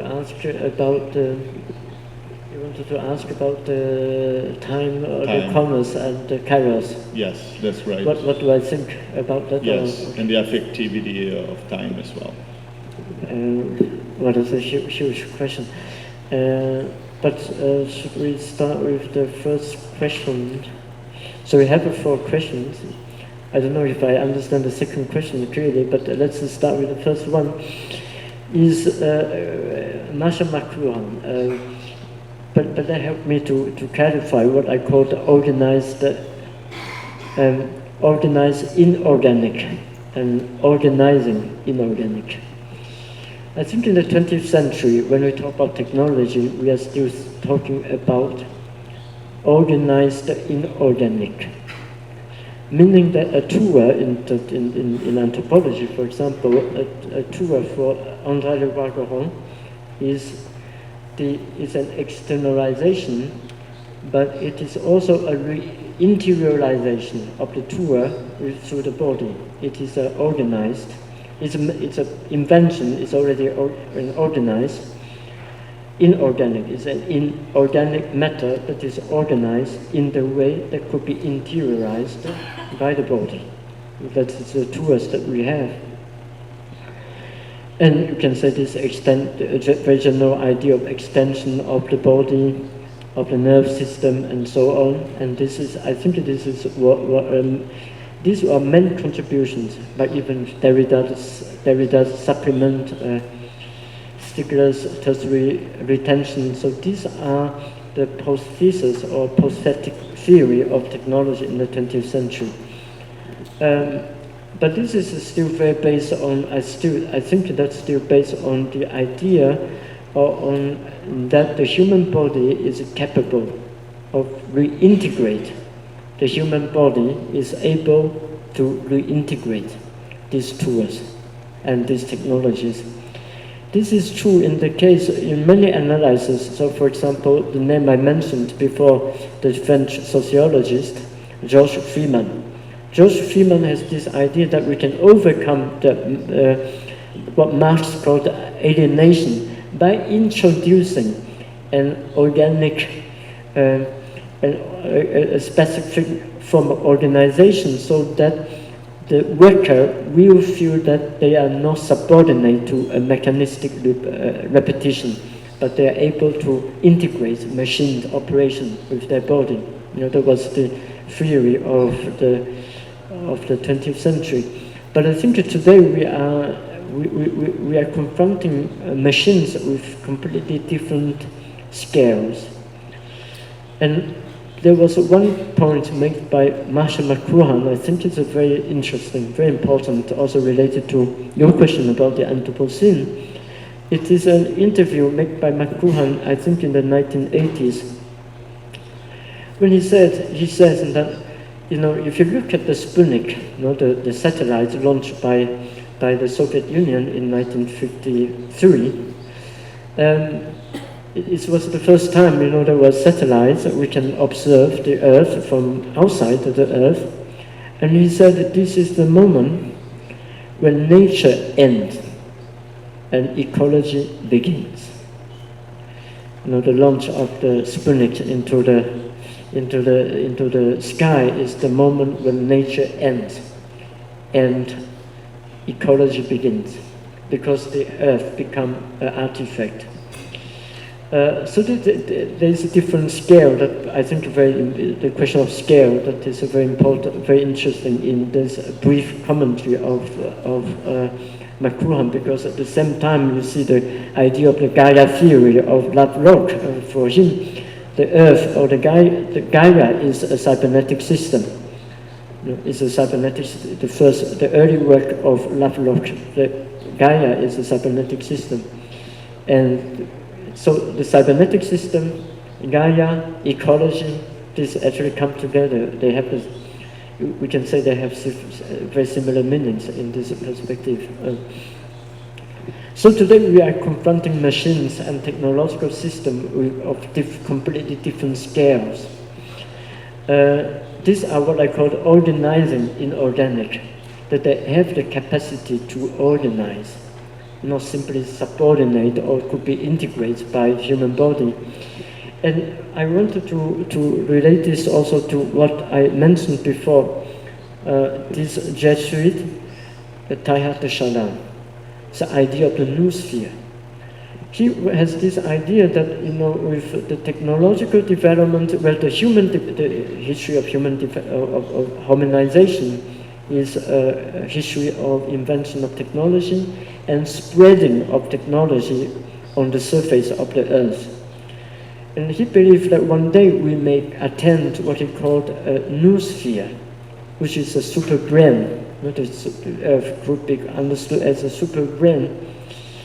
And Teilhard de Chardin was accused by some Christians that, this is an atheist idea, like a noosphere.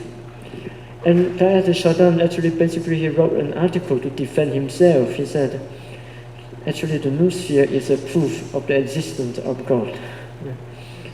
This is because this is precisely a kind of a Christogenesis.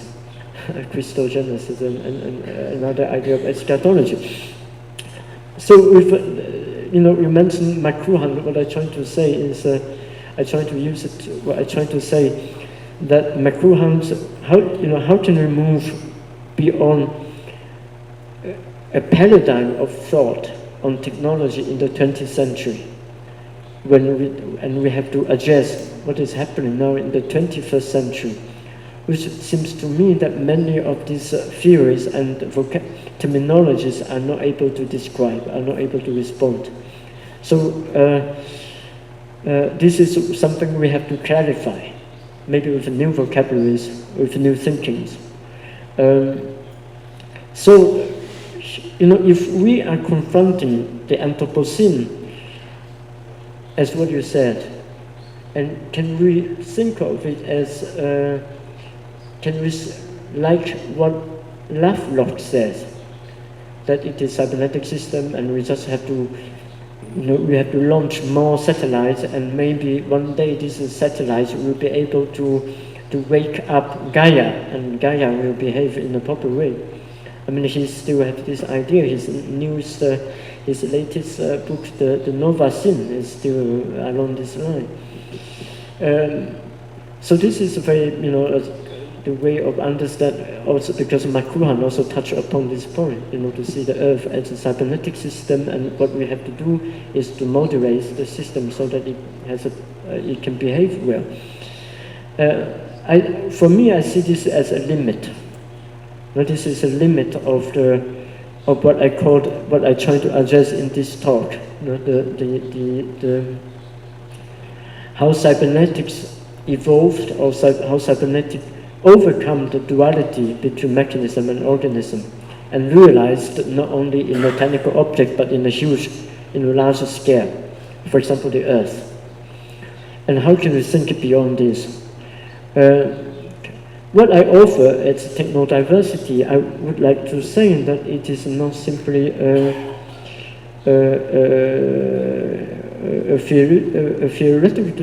theoretical discourse, but rather to think what kind of technology are more desirable for us, and how can we think of these alternatives.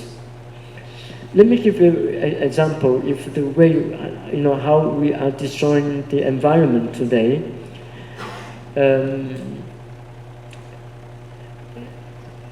it's not simply economical. It's not simply a question of economics.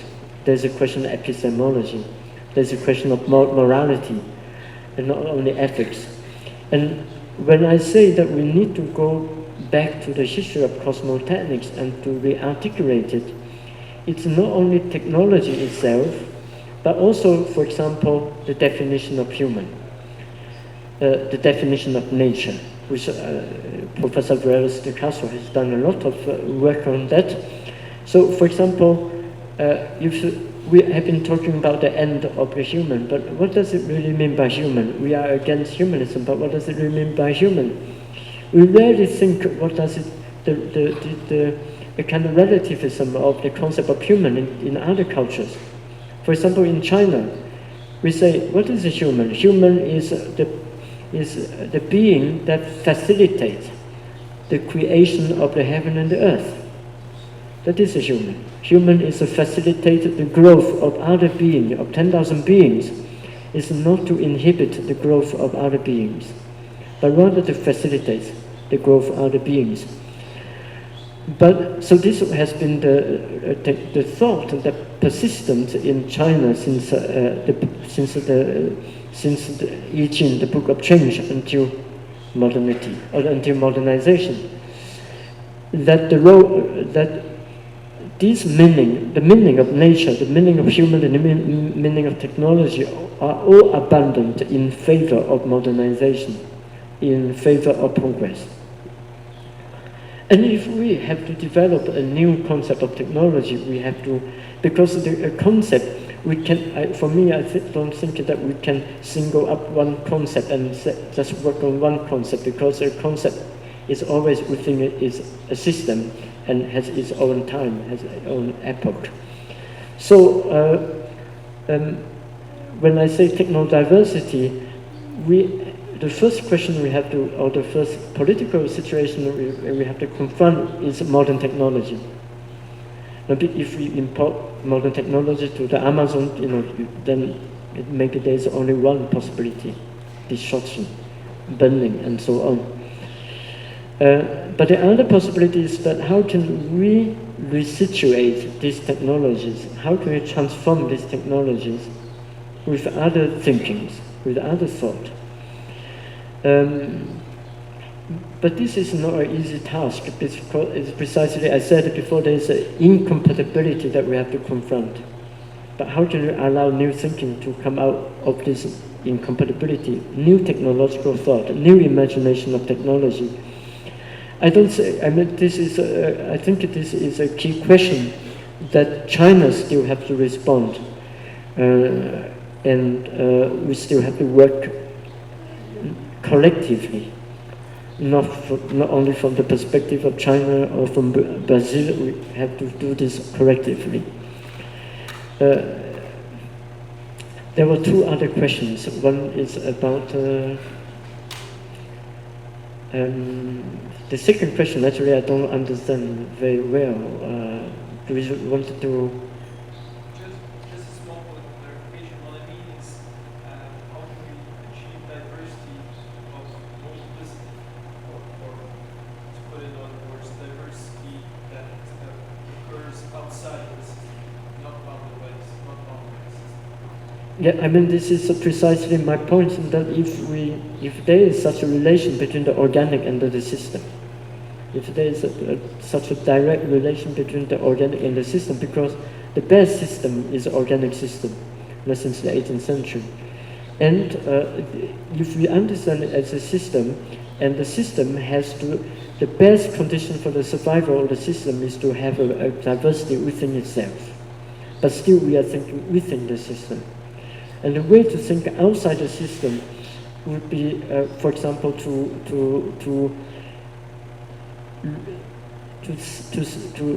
rediscover thinkings that are not yet assimilated to the organic. Now, this is a very interesting point, because I mentioned this name, Joseph Needham, many times, and the fact that Joseph Needham trying to say that Chinese philosophy is organismic. For me, I'm doing the opposite. I'm doing the contrary. In the contrary, what I'm doing is to show that don't rush to this conclusion. Let's don't rush this conclusion saying the Chinese is organismic and Europe or Occident is mechanical organic. Let's look into the Chinese thought, not framing it first as organismic, but to really to expose the specificity of this, what I call the Chinese cosmotechnics. And maybe this is one way we don't have to pass by the organic, but to show another path. So this is one way of thinking.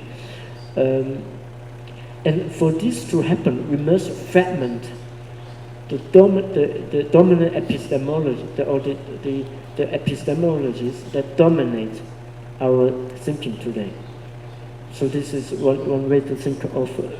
I have a logical, but I have an ontological analysis of that in response to this question, which is also an argument that I made through Virada's the cathartic critique of Meyasu, in the book The Ends of Man, of the world, Ends of the World. But maybe I'm not going to elaborate here because there will be another argument. But the last question concerning what the Greek called chronos and kairos. I mean, this is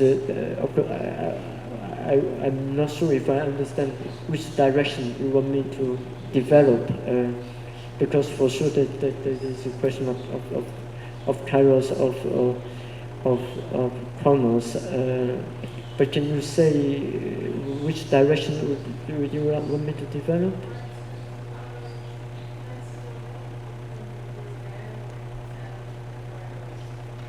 The organic and the kairos. I would not say that there is organic and the kairos, because what I understand by the kairos is that it's for me a rupture. It's a rupture, it's a jump, it's like a spring. It's not like a chronos, like moving in the linear way or continuous way, but there's certain discontinuity. So this, for me, is a symbol of a sign of the discontinuity. And we can, I can frame it this way, that right in the 18th century, the organic was a kairos for European philosophers to break away from the Cartesian mechanism. Therefore, that's why I called it the new condition, organic condition of philosophizing. That was a kairos. Well, that's my understanding of kairos and how this continuity plays in the history of philosophy. If that's a very, very, very general answer to your question. I think we have to finish, but before we do that, Professor Victa, she had to leave, so I'm in charge of finishing. But what I want to say is that it was absolutely great to hear, and I want to remind the people that are here that tomorrow at 1 p.m. at the Facebook of ITS, we are going to have a live with Professor Hui once again, and we will have a broadcast conversation with you tomorrow at 1 p.m. So everyone is invited to join and also ask questions there and be able to watch it. That's going to be tomorrow 1 p.m. at ITS page. With that said, I have to thank you so much, because I think everyone here was absolutely inspired by your words. 续语老师, 谢谢你们, and please help me to thank Professor Yuk Hui. Thank you so much.